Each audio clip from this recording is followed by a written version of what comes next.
En el coche, en casa, en el trabajo, en los comercios. La radio acompaña a muchos en su día a día. Nutre a la ciudadanía de noticias, historias interesantes, curiosidades, entrevistas, risas e incluso lágrimas. Es un medio de comunicación clave en las sociedades actuales, pero también en las pasadas. Por ello, el Día Mundial de la Radio se celebra cada año el 13 de febrero. Esta jornada fue fijada en el año 2012 por la Asamblea General de las Naciones Unidas, tras haber sido aprobada previamente por la UNESCO. La propuesta había surgido de España 4 años antes, en concreto del presidente de la Academia Española de Radio, Jorge Álvarez.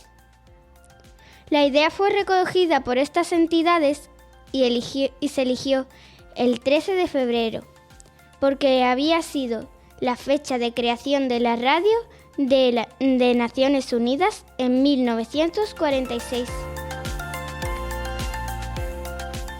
Las razones para marcar una fecha en el calendario con el propósito de alabar la radio radican en su importancia a nivel educativo y su papel de enlace entre naciones y culturas diferentes, como motor de la cooperación internacional. Asimismo, se quería subrayar su función de entretenimiento, pero sobre todo informativa, ya que la radio permite que las noticias lleguen a todos los rincones del planeta. En la conmemoración de este Día Internacional se pretende destacar su carácter de servicio a la ciudadanía y la apuesta por una radio independiente, libre y que represente múltiples puntos de vista.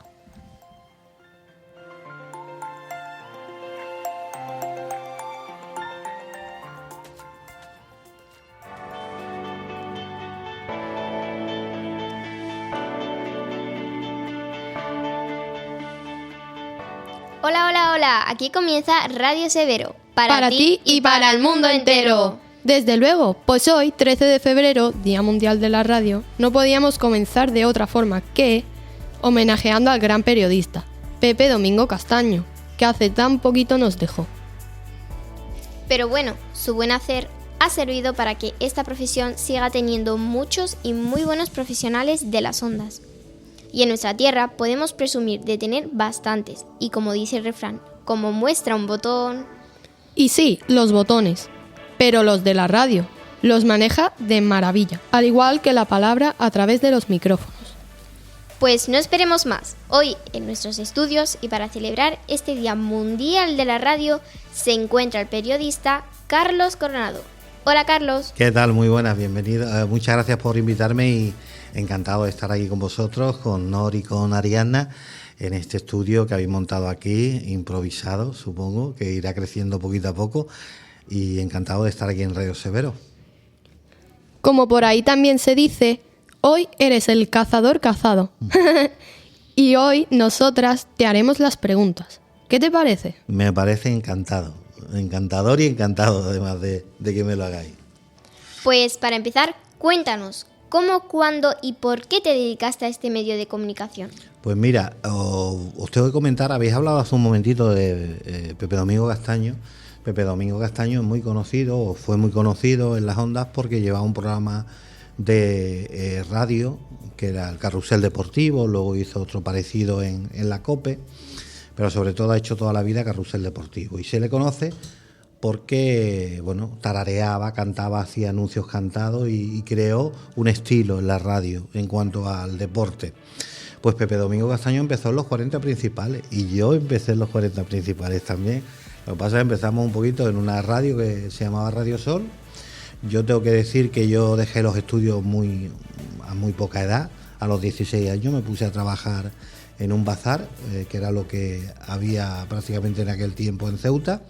Y cuando terminé en el bazar a los 18 años, porque ya era mayor de edad y ya buscaban a otro chaval para meter en ese puesto, pues me enteré que en la radio estaban buscando gente que tuviera buena voz, que le gustaba la música, para un programa, para una radiofórmula, que una radiofórmula es cuando, digamos que emites en una radio, pues éxitos, ¿no?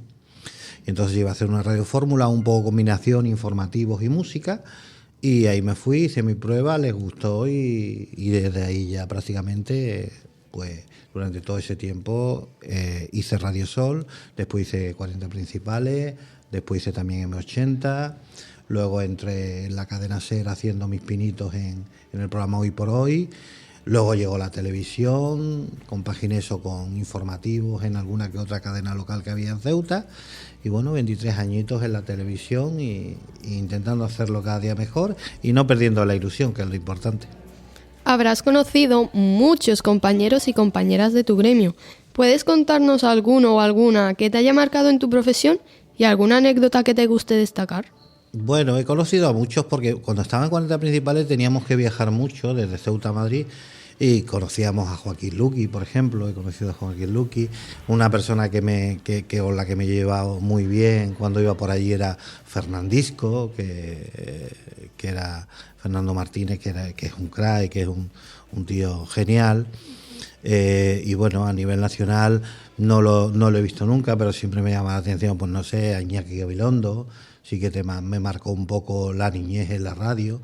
Y a nivel local también ha habido personas que me han, pues no sé, no decir enseñado, pero sí que era una referencia para mí. Yo, por ejemplo, trabajo con mi compañera Beatriz Palomo, y yo a Beatriz Palomo la escuchaba mucho cuando era adolescente, porque ella ya desde muy jovencita estaba en la radio, y luego me llamó la atención conocerla y ser compañera de ella, ¿no? Andrés Sánchez también estuve, Juanjo Cerro, mucha gente, hay algunos compañeros que están en la península trabajando, pues no sé, Javier Ronda, por ejemplo, mucha gente que ha pasado por la radio de Ceuta, y porque hay que decir que la radio de Ceuta ha dado muy buenos presentadores. Antes había una escuela de radio que se perdió, porque claro, la radio era local, eminentemente local, tú transmitías para los ceutíes que estaban aquí, y hay mucha gente que te veía por la calle y te veía como alguien famoso, ¿no? Oye, mira, Carlos Coronado, ¿qué tal?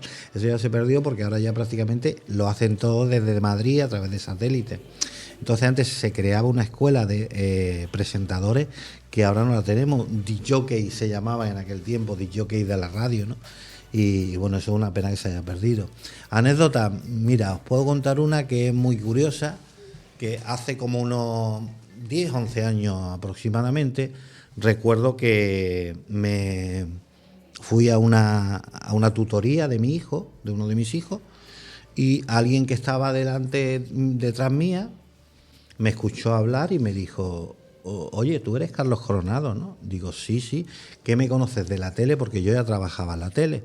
Y le dije, me dice él, no, de la tele no, de la radio. Tu voz para mí me he criado con ella, he crecido con ella y me hizo muchísima ilusión, porque sí que es verdad que la gente te reconoce por la tele, pero por la radio es muy difícil, ¿no? Y este señor me conocía por la radio y además me sentí súper orgullosísimo. Y de las noticias que has podido dar en tu vida profesional, ¿cuáles nunca olvidarás? Bueno, la que te marca realmente durante toda la vida mía ahora mismo, pues tengo que decir la famosa avalancha que hubo en mayo de 2021, creo que fue 2020 o 2021, cuando llegó toda esta avalancha a Marruecos, que Ceuta salió en todas las noticias. Y bueno, pues un poco a nivel informativo te sientes pues importante, te sientes que ese día vas a salir a nivel nacional, van a seguir lo que tú estás diciendo con mucha atención. La pandemia también la vivimos de una forma distinta, porque tened en cuenta que la pandemia todo el mundo tuvo que parar, pero nosotros esos momentos en los que la gente tenía que parar, teníamos que informar a la gente, por tanto no podíamos parar. Entonces un poco el miedo de qué pasaba con las mascarillas, el virus por dónde venía, bueno, era un poco complicado, ¿no? Y aquello sí que lo pasamos mal todos, ¿no? Bueno, Carlos, no queremos robarte más tiempo, Sí. Solo agradecerte que hayas venido a celebrar este día a nuestro estudio de Radio Severo y que sigamos escuchándote en las ondas o en la televisión por mucho tiempo. Pues muchísimas gracias, y deciros que sigáis así, que cuidéis la radio, que la radio nunca va a desaparecer, que mucha gente piensa con las redes sociales todo esto se va a perder. No os preocupéis, que la radio no se va a perder, y que la radio es el hilo conductor entre el oyente y el que habla, y es lo más cercano que podemos encontrar en cuanto a medios de comunicación. En televisión podemos contar muchas cosas, pero como las contamos y como se sienten en la radio, no se sienten en ningún lugar. Así que os animo a que sigáis y que sigáis amando a la radio, que es una maravilla.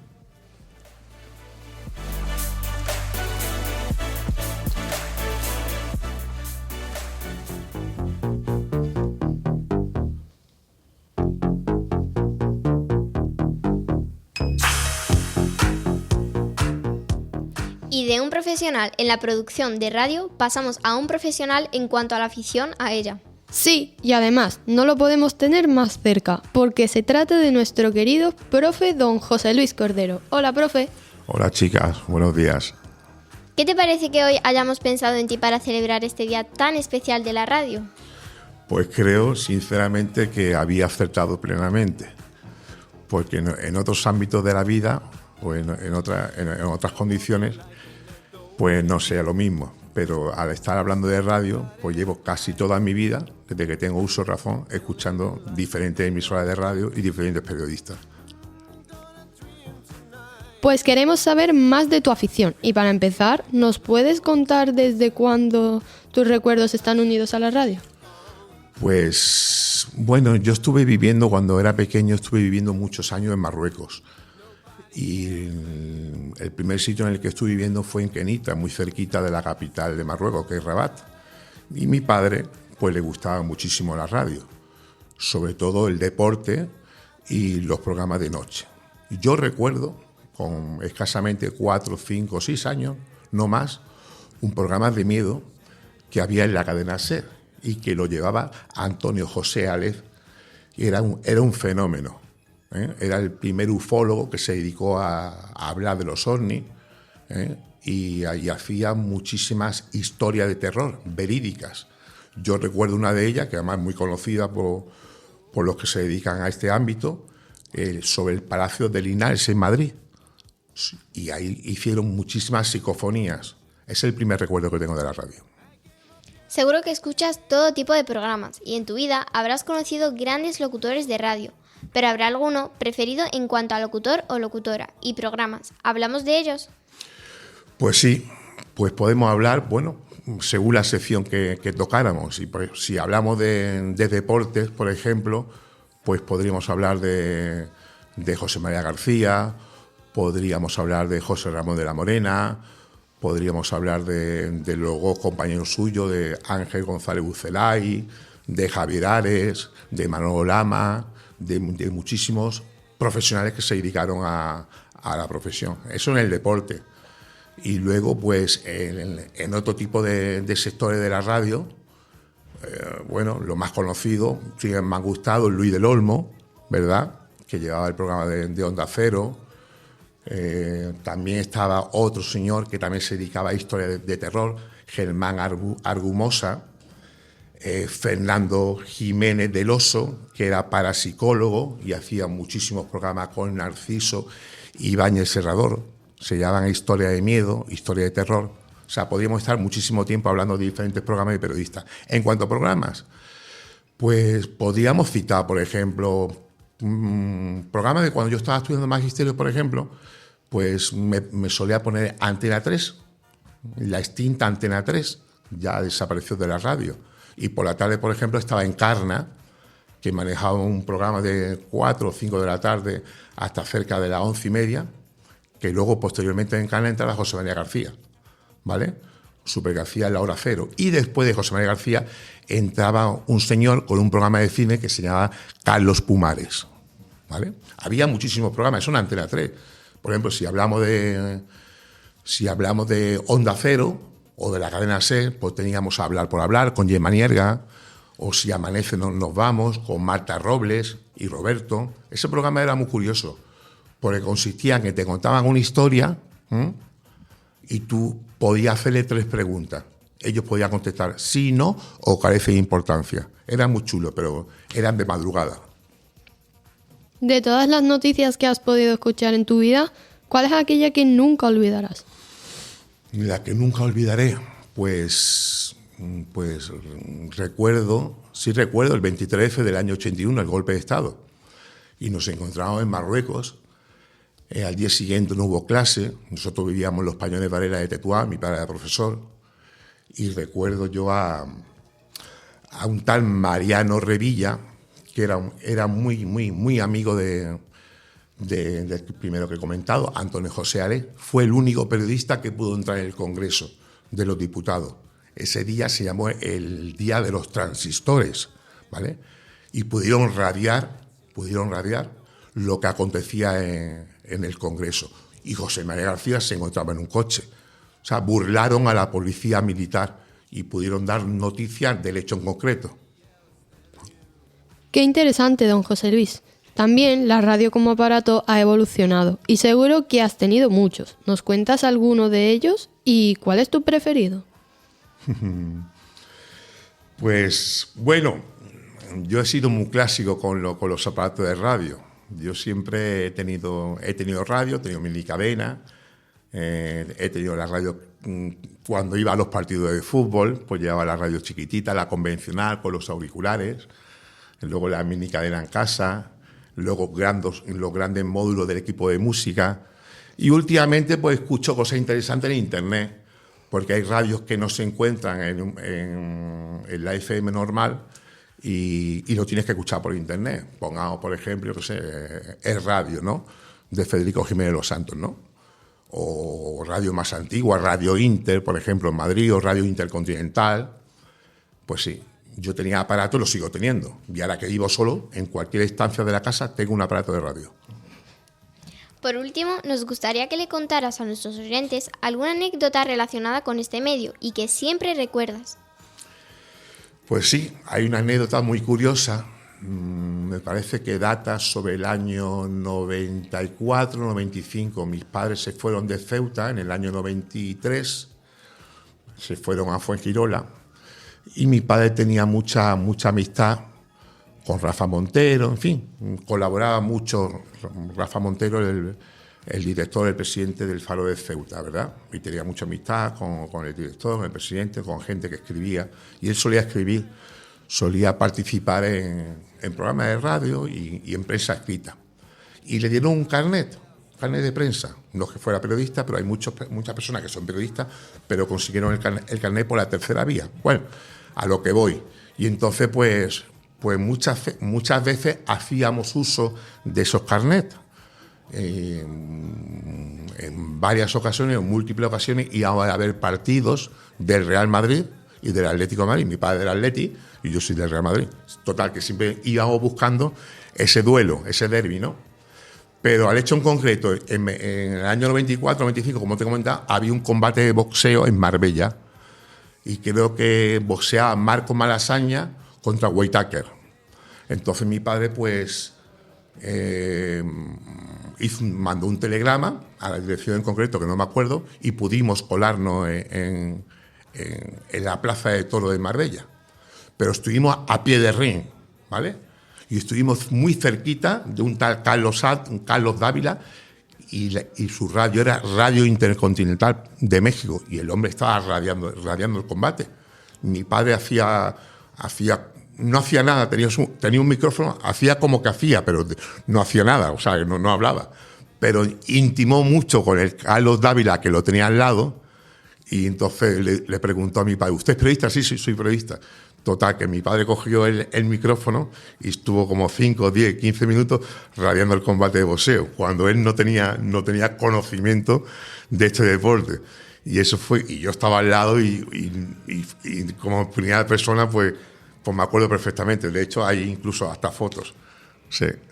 Pues nada, profe, que sigas con esta afición tan bonita y se la hagas llegar a tus alumnos, que estamos seguras de que les encantará.